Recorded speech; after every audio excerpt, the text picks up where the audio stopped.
Hey Scrappers, it's Vanessa here with my monthly celebrations October layout, and this month, because it is October, I am going to be scrapbooking some Halloween photos. They are of my son, and you can see them there, and he was dressed up as Batman one Halloween, and I have not documented these photos, so I decided to pull them out for my monthly celebration this month. I also decided to dig into my October afternoon pattern papers, and that is what you see me doing here. I'm going to primarily be using October afternoon for my pattern papers for this one, and I'm going to use this sort of light green and cream stripe to mount my photos. And the first thing I'm going to do, however, is get my background cut down. And I'm using this October afternoon that has sort of a dark gray polka dot on a cream background.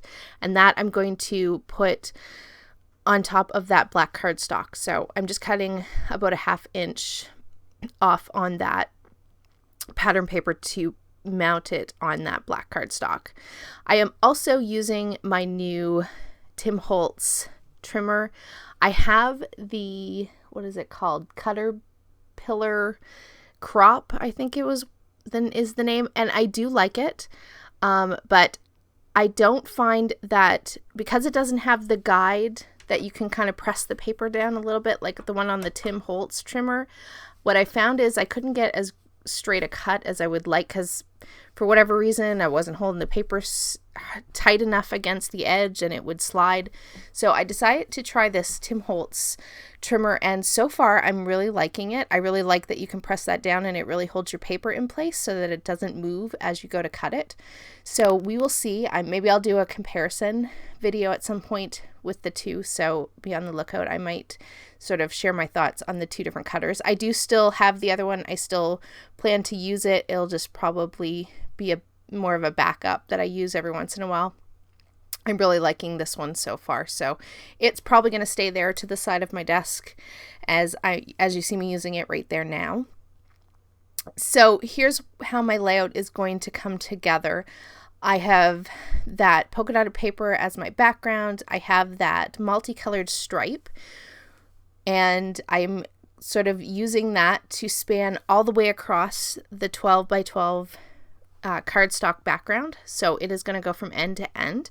And then that mint and cream stripe paper, I am actually going to use that just to map my photos. And then as you see here, I have 3 different circle punches. I am going to take those and just cut some circles out of that pattern paper. And as I was cutting it, I actually really ended up liking this orange color on the background. So I'm still going to flip it back over and mat my photos on the mint green side, but I am going to flip some of these circles around and use the orange side of that. So it actually worked out well that pattern paper had a really good pattern on both sides. So I'm going to take advantage of that and use that for part of my sort of embellishing for this layout.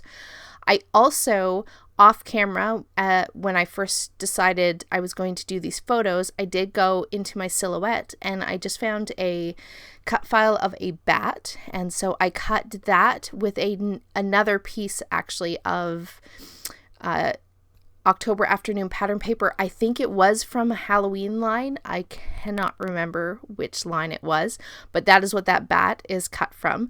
So that's going to be a big part of the layout. As you see there on the page where it is right now is where it's going to get stuck down eventually. Now, because I have so many patterns going on this layout, I did decide to take my Distress ink in Hickory Smoke, and I did ink all of the edges just to kind of bring everything together. And then once I did that, I just glued everything down off camera so that you didn't have to watch that part. But now that I have the bat down and all those little circular embellishing sort of elements on the page, I did put some foam behind that bat so there is a little bit of dimension there on the page so it's not flat. I'm now just going to work on my title first. I am taking these black foam thickers, which I love this font. It's one of my favorite fonts. And I am just going to write out the word Batman.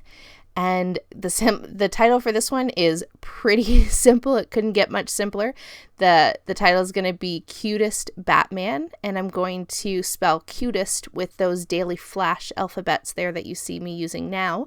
So I'm just using the tile letters that were on the backside. And at first I thought I would put the title the cutest part of the title right above Batman, but I ended up putting it around the circle at the top. Now on the camera, it is really hard to see it, but in real life, when you're looking at the layout, you can absolutely read that it says cutest, and I think you can see it better in the still photos at the end as well. Now, because I don't do a lot of theme scrapbooking, I don't have a lot of embellishments that are Halloween themed or things like that. So I did have some puffy stickers there you see from American Crafts, as well as I had this sticker book from Me and My Big Ideas, I think. I can't remember. I think that's who makes those sticker books. But I had that one, and it has in it all of the different seasons, I guess you could say. And so I ended up finding these little bats and some cute little circular stickers. And so I'm just going to kind of go through that and pick out a few that kind of work for the page and stick them around the page. I kind of auditioned that one a few times and it did not end up staying, but I do definitely pull out all these little bats, and those become sort of my main embellishing for this page. So this page is really, really, really simple. I really just stuck to the cut file, the pattern papers, those circle embellishments, and then these puffy stickers. And to finish it off, I am going to grab those pop dots or those enamel dots there that you see from October Afternoon, and I'm going to use some of the orange and some of the yellow for this layout, and that is pretty much going to be the finishing touch that will go on this page. So guys, while I'm kind of putting these last little elements down, I did want to ask my subscribers for the monthly celebrations. We are talking about looking at doing it again next year, but we did want to throw it out to everyone to see if you guys like the monthly celebrations just the way it is, or whether you think we should change it up and maybe do, different, maybe still do monthly celebrations, but make it like that we're following a sketch one month, or that we're doing sort of different theme ideas or scrap lifts or sketches or something like that every month. So give me some ideas in the comments below. If you are enjoying this series, especially, let me know. And if there are any ideas that you have on how we can change it up and keep it fresh for next year, please leave me some comments and we will put them down and see what we can come up with for next year. And guys, with that, here are my still photos. And guys, I will catch you on the next video. Have a great day, everybody. Bye-bye.